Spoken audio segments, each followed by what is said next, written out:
Developer From Software birthed a new genre with its Dark Souls games, which felt like a breath of fresh air in a market dominated by watered-down titles with excessive hand-holding. While these brutal mechanics didn't quite jive with the larger fanbase at first, this formula slowly and steadily gained mass popularity, and developers have been hard at work creating new experiences that push the boundaries of this genre to varying degrees of success. 2023 and beyond is packed with exciting Souls games, and the upcoming Fade is definitely one such game.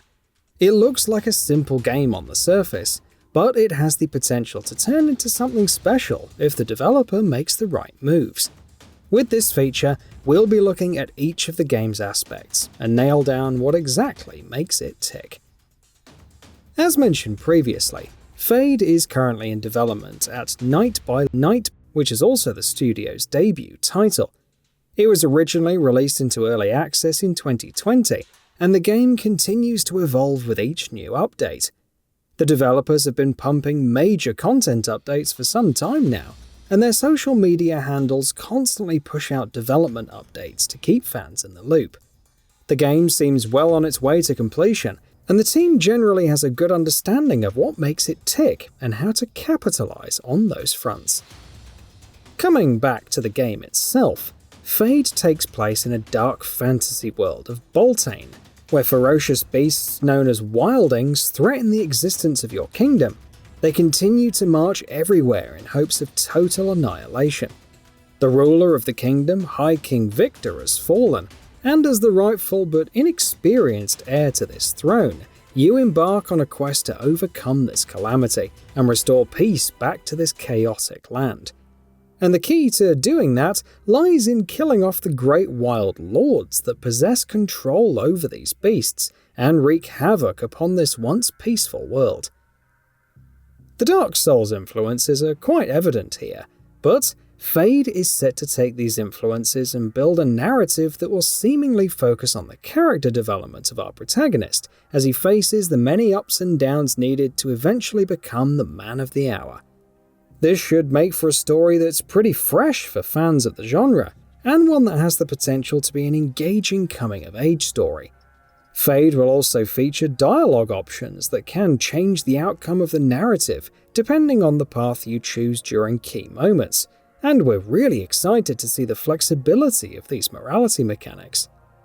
Over on the gameplay front, Fade retains most of the core tenets that come to define the Souls experience. You play the game in the third-person perspective. The combat has a ton of depth, and players have to be methodical with each move to have any chances of success in the game's brutal encounters. You get to choose from a wide variety of character classes, such as the likes of warriors and mages among others, which have markedly different starting stats, allowing them to have unique playstyles. But much like the case with From Software's releases, character progression is pretty flexible, and you're free to invest your points in any stats, which allows you to come up with all sorts of wacky builds that encourage player creativity and player freedom. Fade features a unique weapon mastery system, where you gain more skill points for experimenting with different weapon types.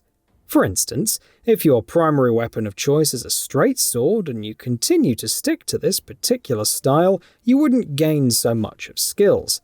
But on the other hand, if you rapidly change weapons and experiment with your playstyle, you will quickly gain a number of skills which will make you even deadlier in battle. The final release will have a total of 7 distinct weapon types, which should give more than enough options to keep things fresh for the entirety of the experience. This weapon progression system also aims to solve a major problem with traditional Souls-like combat. Most players usually stick to a very specific loadout for the entirety of a playthrough, since combat encounters are pretty hard for the most part, and getting used to a new weapon type comes with its own set of challenges. But this progression system will encourage players to constantly experiment with their playstyle and get to grips with the full extent of the combat system and how to dynamically change tactics for each situation. Another new addition that Fade brings to the standard Souls formula is the duo companion system. Players can choose up to 2 different companion characters to aid them in their journey, and each of these companions serves a different purpose in combat. The developer states that you can find a total of 7 companions throughout the course of your journey, and you'll have to change your companion loadouts depending on elemental weakness and other similar factors. It's basically a more fleshed out version of the spirit companions that we saw in Elden Ring, and the concept definitely sounds interesting. In Fade, you will be making your way through dungeons that are crawling with all manner of beasts, and you must use your skills and resources to clear them from enemy presence. Boss fights are obviously an important piece of the puzzle, and they will function as progress gateways between levels. Bosses are obviously huge creatures that tower high above you and impale you with hard-hitting strikes that can down you in a matter of a few hits. They will most likely be a highlight of the experience, and we can't wait to see how it pans out with the final release. And coming to the levels themselves, Fade seems to have some really great levels that are dense with environmental detail and brimming with personality. There's also a lot of variety within the levels themselves, ranging from murky caves to forests overflowing with vegetation, and large arenas, among a host of others. Let's also take a brief moment to talk about the visuals. Developer Night by Light has used Unreal Engine for this project, and it looks nothing short of spectacular. The texture work looks superb, and post-processing effects such as volumetric smoke also look equally good. Enemy designs also look distinct from one another, and each enemy type functions pretty differently from the other.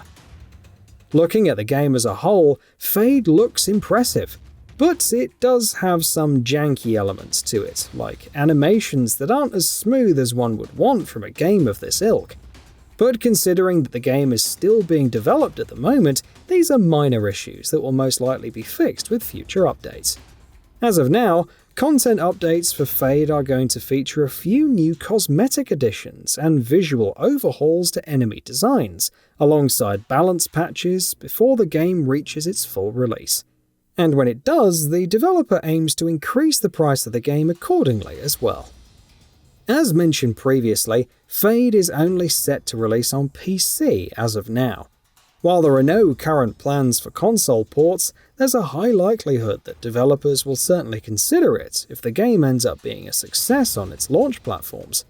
In conclusion, Fade has many trappings of a great game, and Night by Light could have a really big hit on their hands if they make the necessary refinements and deliver a game that doesn't compromise on any front. And that brings us to the end of the video. A quick request before we conclude though. We upload new videos every single day, and if you like what we're doing, please consider subscribing. It really helps us out. Also, don't forget to enable all notifications by clicking the bell icon so that you can receive daily video updates. Thanks for watching.